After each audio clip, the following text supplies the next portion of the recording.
Before we begin the latest episode, it's that time of year again where I raise money for children's hospitals. Each year, my friends and I host a fundraising 24-hour live stream. This year, it'll be happening on Saturday, December 4th, starting at noon Eastern. That's 5 p.m. GMT. This is a stream where we chat, we play games, we generally have a lot of fun, all while raising money for these important charities. We hope you'll join us. And you can still find out more information or donate via this link, which is distractionsmedia.com/charity stream. Thank you everyone for listening, and now on with the show.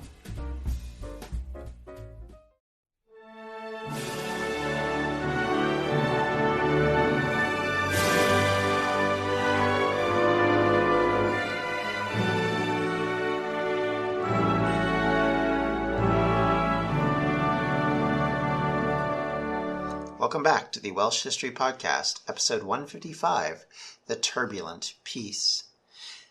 After 1471, for all intents and purposes, the major players on both sides of the War of the Roses for the last 20 years were either dead, in prison, or in positions of power.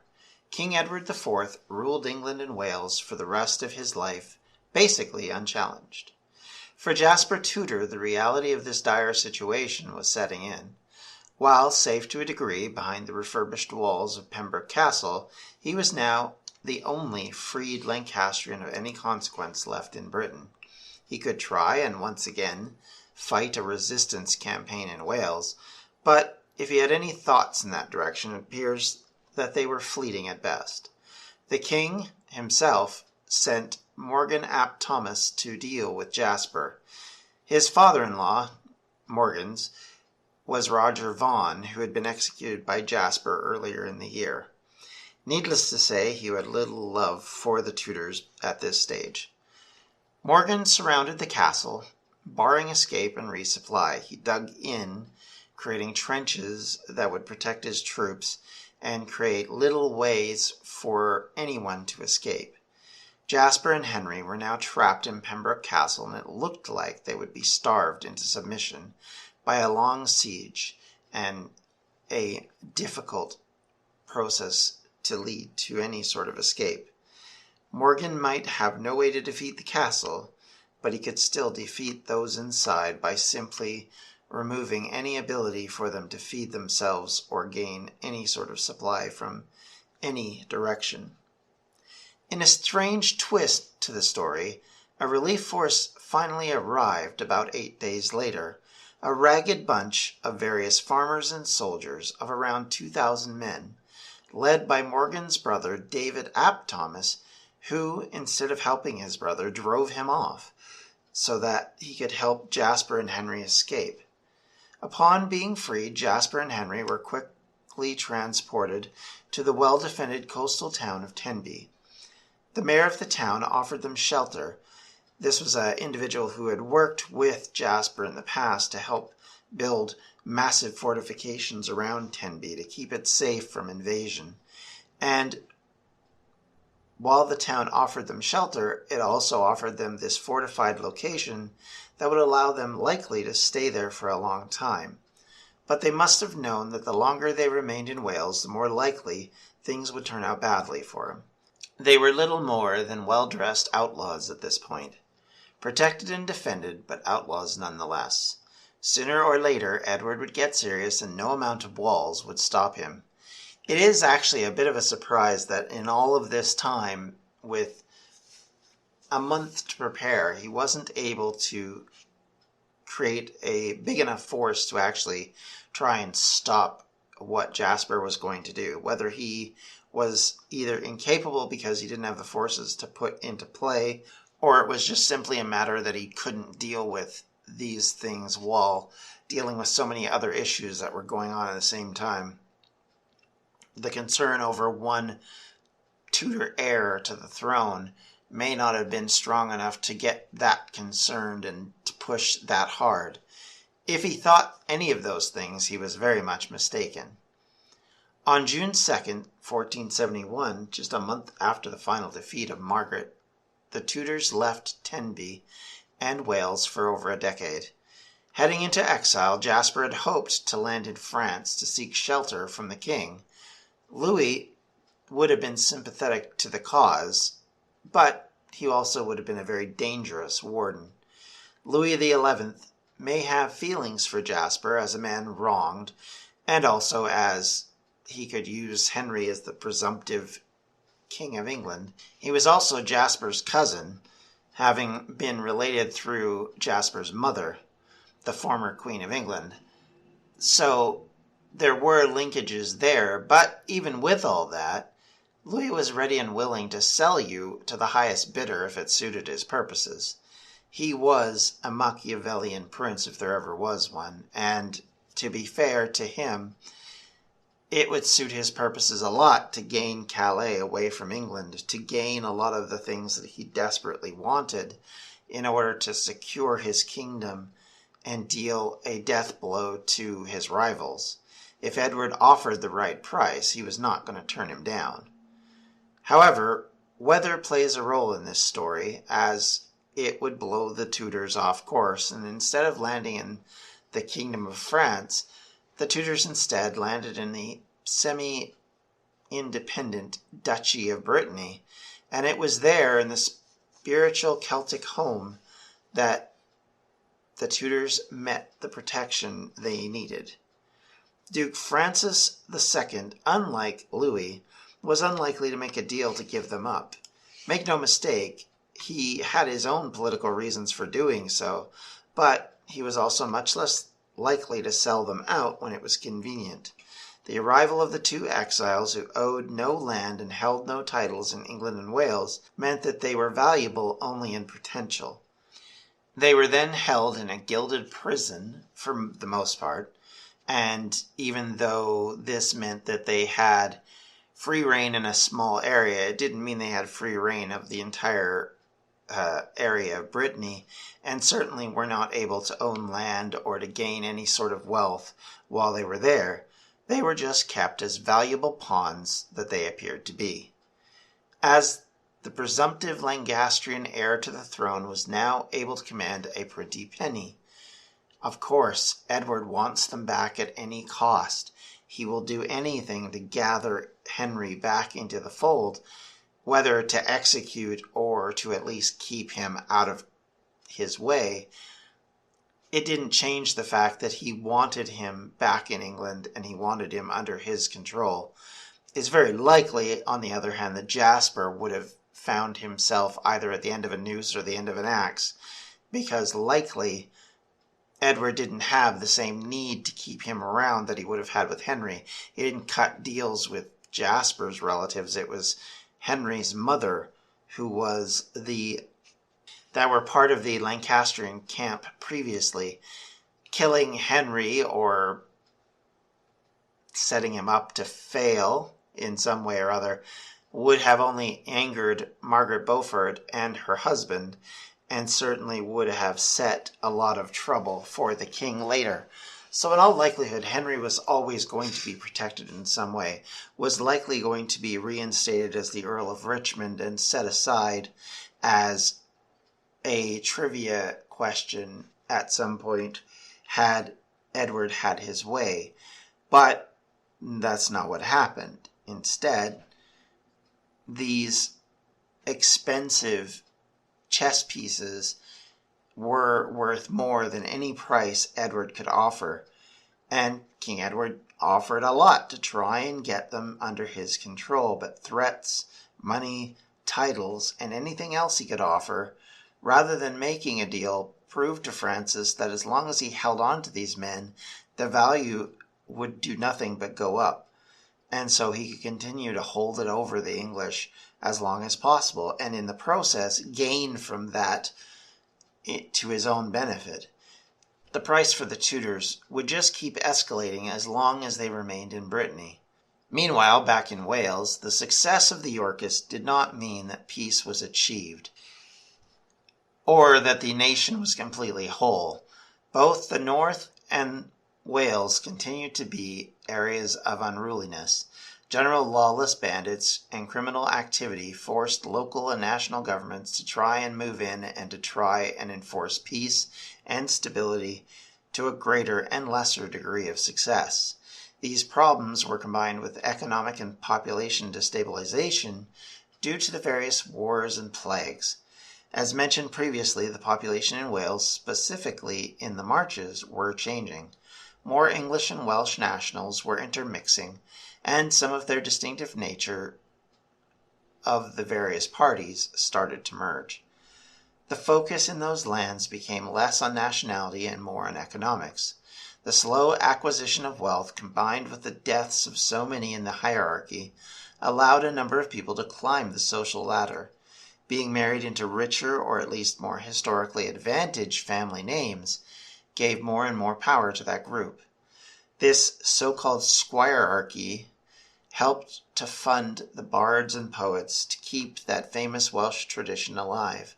They also were key to the late medieval building programs that saw many manor-style houses built in the eastern and southwestern farmlands.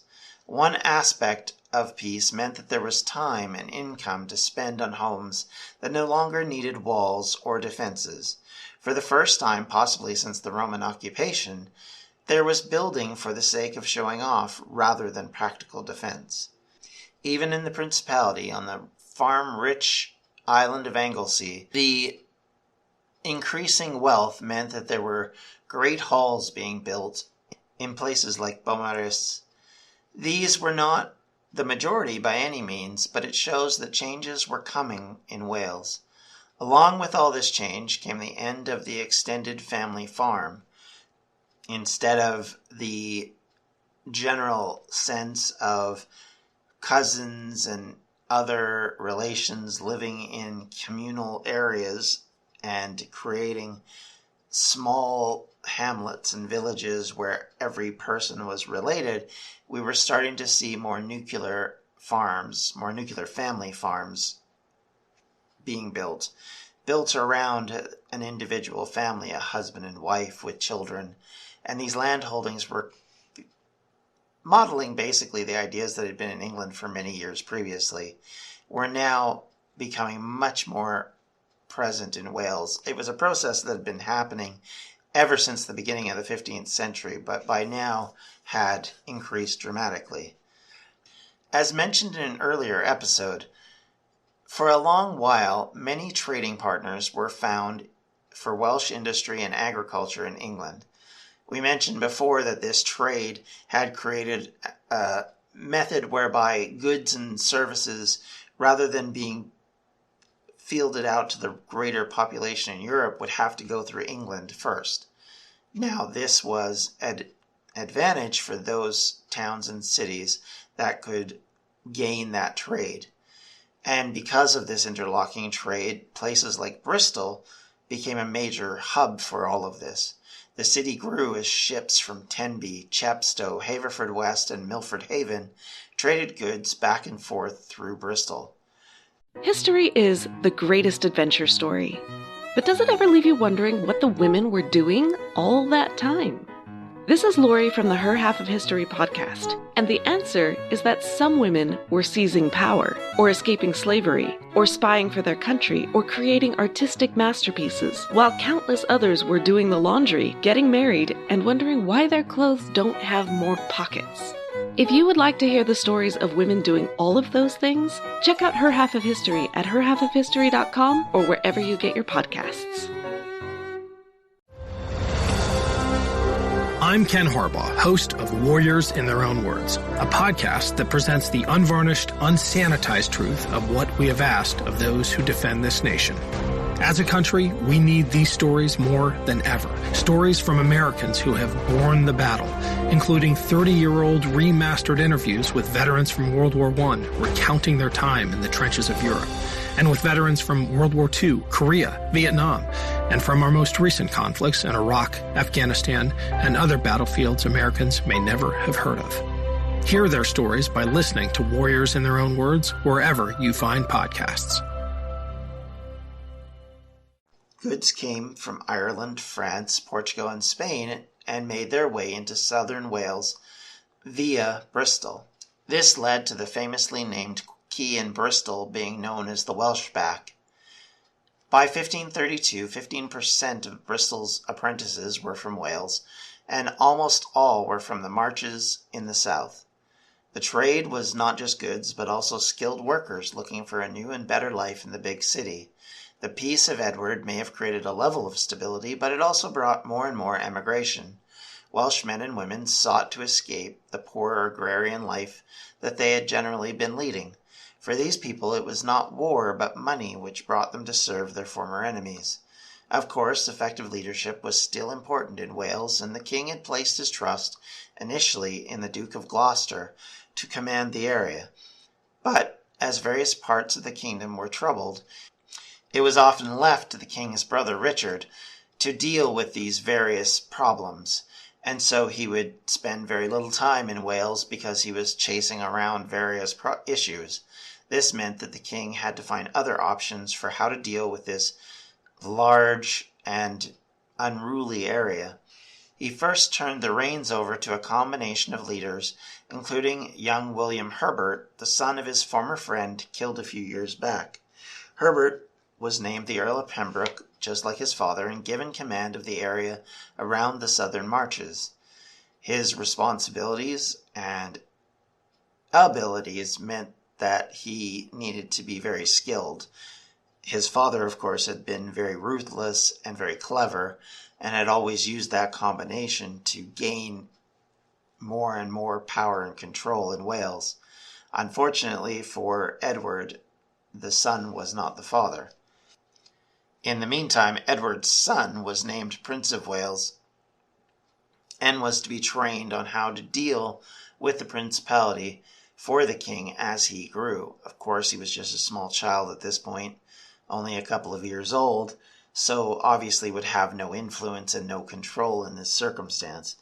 But nonetheless, part of the training of young men and women in the medieval period was to develop an understanding and a knowledge and an ability through the instructions of older and more wise or experienced people. So, therefore, in 1473, the king set up a council to help the prince run Wales and, at this point, effectively administer the principality for the king and for his son. The three main figures in this council were Lord Rivers, Bishop Alcock, and Sir Thomas Vaughan. These men ruled Wales from the old Mortimer, in quotes, capital of Ludlow in Shropshire. The council had to deal with a lot almost immediately. The marches had proven to be difficult to manage as border communities saw a lot of unlawful activity, and the need to enforce the law meant that a lot of time was taken up trying to get various parties to be held to account for the things they'd been doing. Obviously, this created a lot of conflict and problems for this council to deal with, and for just generally anybody dealing with Wales at this point. This was a consistent and continual problem, one that wouldn't really be sorted out for centuries. And these areas, of course, were constantly yielding up conflict and problems. There were murders, robberies, rapes, and then anywhere from that to even up to rebellions happening. And all of this had to be got under control. The Herbert family, for example, separate of their young heir, were considered to now be troublemakers, as they themselves would be causers of rebellions and stirring up animosity across the border, and whenever authorities were sent to track them down, would then flee back into Wales, hiding away in the mountains and valleys, trying to stay safe from trouble. This constant aggravation did not serve the Earl of Pembroke very well, who of course looked weak as his relatives created so much havoc, and because he had no control over these family members, or in some perspectives could be conceived of being in league with them, he was being held to account for a lot of the issues. In 1475, things were spinning out of control to the point where the Marquis of Dorset and Sir Richard Grey were commissioned to enforce the law and were sent about to try and bring justice to various people. Everything from minor misdemeanors to robbery to rebellion continued to plague Wales and the Marches through this period. As mentioned, none of this looked good on the nobility.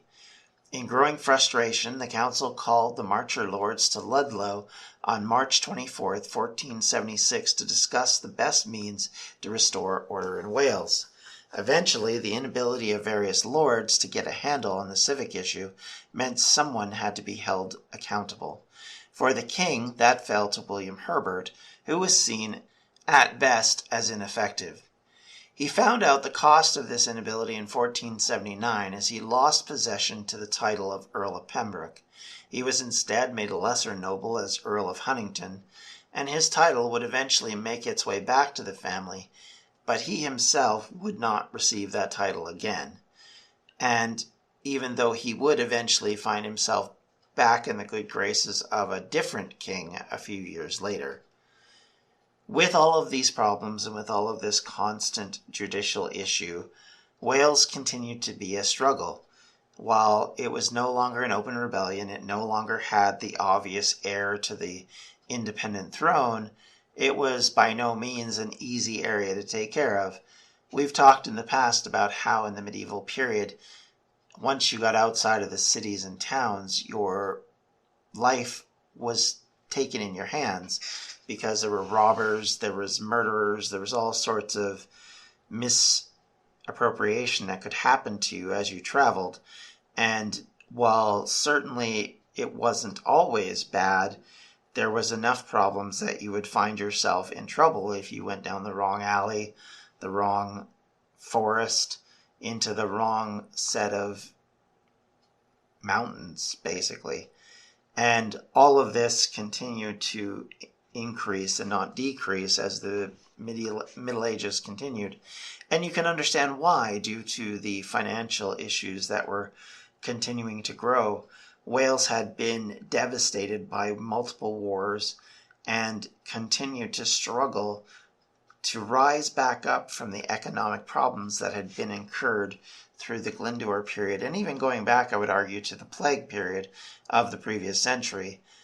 Much of this, along with a lot of the problems of the inability of some in the Welsh community to rise up the ladder due to them being Welsh people, created more and more issues and more problems. And it's fascinating to note that with hindsight, we can see this, but so often it was not understood or seen by those in charge in England. And because of this, they just never got a handle on it, and things never really looked good in the area. And it would take the Industrial Revolution before Wales reached any sort of economic parity towards England. And with that, I'd like to call an end to this episode. Thank you very much for listening. If you have any comments, questions, or concerns, you can always reach me at the Welsh History Podcast at gmail.com, or you can contact me at Welsh History Pod on Twitter, or also you can talk to us or join our Facebook community at facebook.com/Welsh History Podcast. Also, if you would like to make a contribution to the funding of this podcast and the purchasing of the books that I need in order to do research, you can do that at patreon.com/Welsh History. Thank you, everyone. Have a great day, and we'll talk to you later. Take care. Bye-bye.